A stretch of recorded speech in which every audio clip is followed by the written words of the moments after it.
Do you believe in the existence of the soul? In the idea that death is not the end of the road, but merely a transition into a new, unknown reality? Imagine the following situation. You enter a patient's room, the patient is unconscious. But the next day, they tell you they saw you in another room and then mention a stain on your tie that you had carefully hidden. How could something like this be possible? Professor of psychiatry Bruce Greyson once came across a similar case that forever changed his view of the world. For 50 years, he studied near-death experiences to uncover what happens at the boundary between life and death. This research questions the conventional perception of reality. Get ready for stories that will surprise, inspire, and make you think, death is only the beginning. 4 years, I tried to forget this patient and erase all memories of this encounter. But even then, I knew that as a scientist, I could not simply ignore this case just because science had yet to explain it. This very incident was the starting point for my decision to study near-death experiences from the perspective of evidence-based medicine. I am convinced that this knowledge is important for everyone, as it expands our understanding of life and death, the significance of dying, and most importantly, the meaning of life. Professor Bruce Greyson, whose words reflect his decades of research, spent 50 years collecting reports from people who had experienced a near-death experience. He argues that such states cannot be explained merely by hallucinations or dreams. His journey as a researcher began with an astonishing incident involving a patient that led him to investigate the phenomenon. The incident with the stain on the tie occurred early in his medical career. Bruce Greyson decided to have lunch in the cafeteria across from the clinic where he was working at the time. During lunch, Bruce Greyson accidentally spilled sauce on his tie. However, when he was called to attend to a new patient, he didn't have time to change. He simply put on his white coat, buttoned it all the way up, and hurried to the patient's room. In this room lay a patient named Holly, who was attempting to end her life. At that point, she was unconscious, and the doctor had no opportunity to speak with her. After leaving the room, Greyson opened his coat, forgetting about the stain on his tie, and went to the family room, where Holly's neighbor, Susan, was present. She had called the emergency services. Bruce asked her for detailed information about the incident. The next morning, Holly regained consciousness. Bruce Greyson entered her room and introduced himself, but the patient responded that she remembered him. "I saw you yesterday," she said. Greyson was surprised, as she couldn't have seen him, since she had been unconscious. However, Holly explained that she hadn't seen him in her room, but in the family room, where he had been talking with Susan. At that moment, Greyson thought that the patient was just joking, but Holly, noticing the doubt in his eyes, recounted the exact conversation with Susan and even described the room where the conversation had taken place. "And you also had a striped tie with a red stain," she added at the end. Greyson was stunned. He began to investigate who might have been with Holly or if she had somehow spoken with Susan, but all these possibilities turned out to be impossible. He told no one about the incident, but he couldn't forget it for several years, because Holly's account did not align with his scientific views at all. "My father was a pragmatist and skeptic who had dedicated his entire life to chemistry," he later recalled. "I followed my father's path and chose a purely scientific career. I became a psychiatrist and published more than 100 scientific articles in peer-reviewed journals, successfully serving as a professor of psychiatry. However, throughout all these years, doubts arose in connection with the brain and consciousness that stemmed from the incident with Holly when she mentioned the stain on my tie. I felt that I needed to find a scientific explanation for it." "What have you done, Henry?" These words, Bruce Greyson recalled when reflecting on the story after meeting Raymond Moody in 1976. The previous year, Moody's book had been published, in which he reported on people who had had near-death experiences.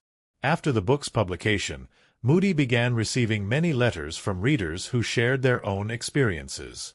Raymond Moody was overwhelmed by the number of letters, so he turned to Bruce Greyson for help. The acquaintance with Moody motivated Greyson to begin his own research on near-death experiences. He sought out colleagues who had also encountered this phenomenon in their practice.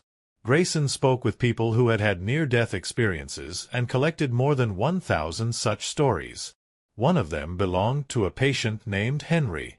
Henry was 40 years old when he decided to end his life. Within a year, he had lost both of his parents. His mother fell ill with pneumonia and asked her son not to return home but to stay with her in the clinic. However, Henry didn't listen to her and went home, and the next day, his mother died. This loss hit him hard, and life seemed unbearable. Henry went to his parents' grave, where he intended to take his life.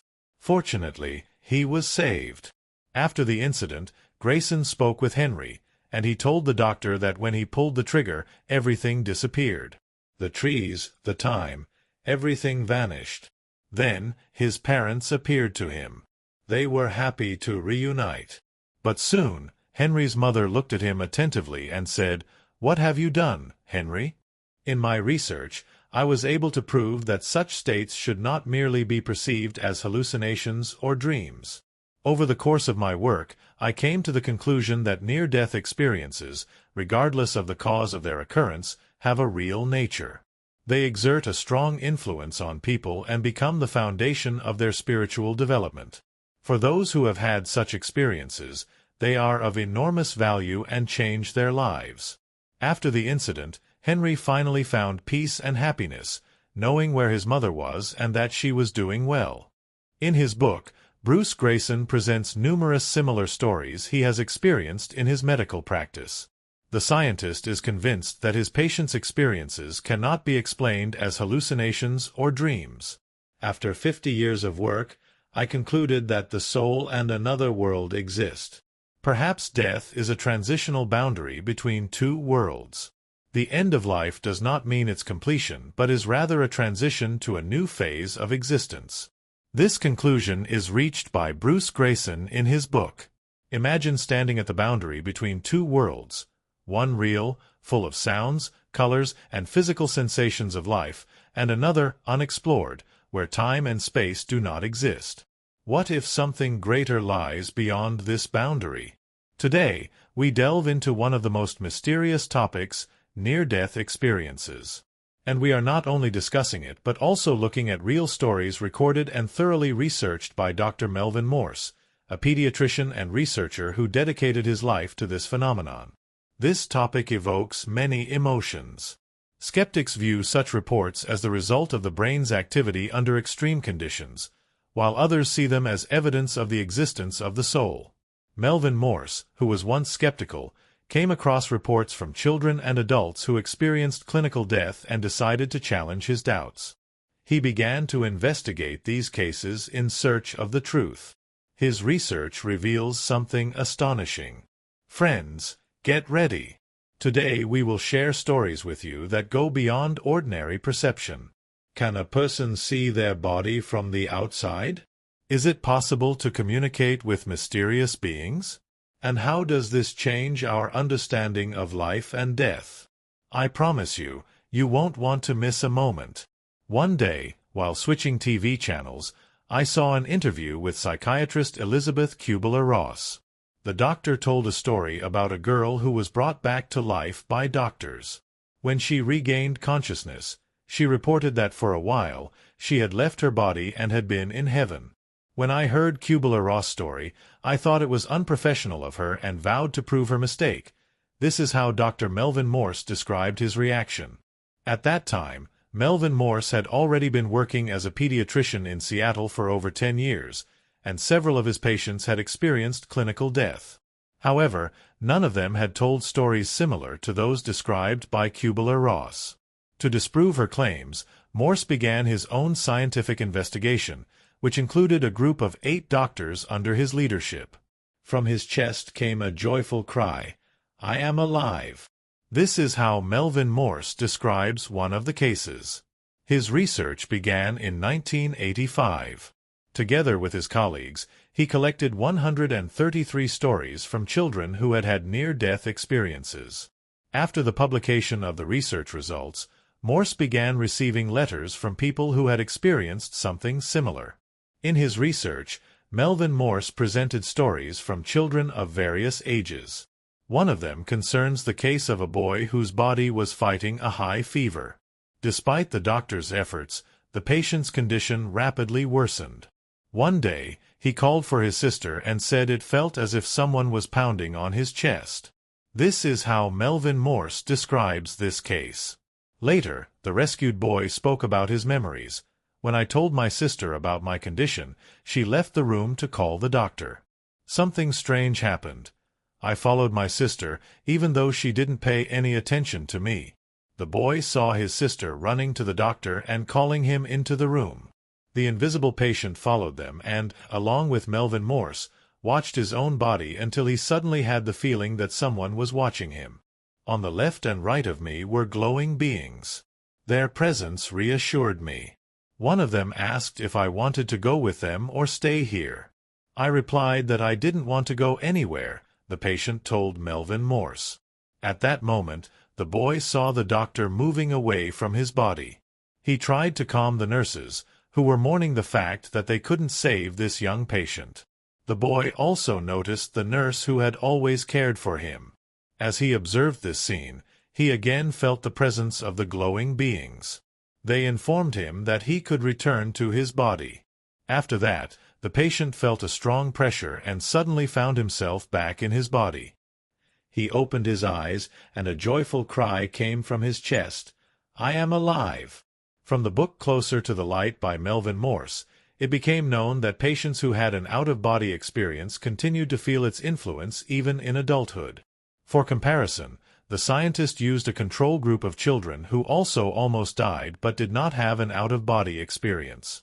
It turned out that adults who had such an experience in their childhood donated more money to charity, chose professions connected to helping people, had no addictions, and loved life. Melvin Morse also described the case of a woman named Olga Gerhardt. She was 60 years old when she had serious heart problems and needed surgery. On the appointed day, her close relatives were at the hospital. Among them was Olga's daughter, who had come without her husband.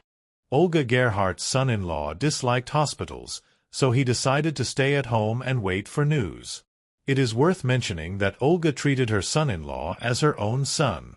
The operation lasted more than 8 hours and was successful. However, late at night, the patient's heart stopped beating. The relatives who were in the waiting room were unaware of this incident. Many of them fell asleep from exhaustion. It was 6 in the morning when the doctor informed Olga's relatives that everything had gone well. However, he did not conceal the fact that the patient had nearly died during the night. When Olga's daughter heard this good news, she immediately called her husband. But he surprised her by saying, "I already know that Olga is fine," Melvin Morse said. Olga's son-in-law recounted that he woke up at 1 o'clock in the morning and saw his mother-in-law at the head of Olga's bed. The man was surprised but not afraid. He sat up in bed and asked about her condition. The visitor replied, "You don't need to worry about me, I will get better. Tell my daughter about it," and then disappeared. This phenomenon did not frighten the man. He got up, wrote down the exact time of his mother-in-law's appearance, as well as the content of their conversation. Later, Olga Gerhardt shared with Melvin Morse that she had experienced a strange dream. She left her body and observed the doctors working on her. Then she went to the waiting room where she saw her relatives. She tried to speak to them, but no one could hear her. Disappointed, Olga decided to go to her daughter's house to talk to her son-in-law. After she regained consciousness, Olga shared these memories. Melvin Morse personally met with the Gerhardt family and thoroughly investigated the case. He also saw a note written by Olga's son-in-law, which recorded the time of the appearance and the content of their conversation. Melvin Morse noted, "I have investigated dozens of such cases and concluded that we cannot simply dismiss them as hallucinations or chemical imbalances in the brain. People who have had an out-of-body experience do not deny the reality of their experiences.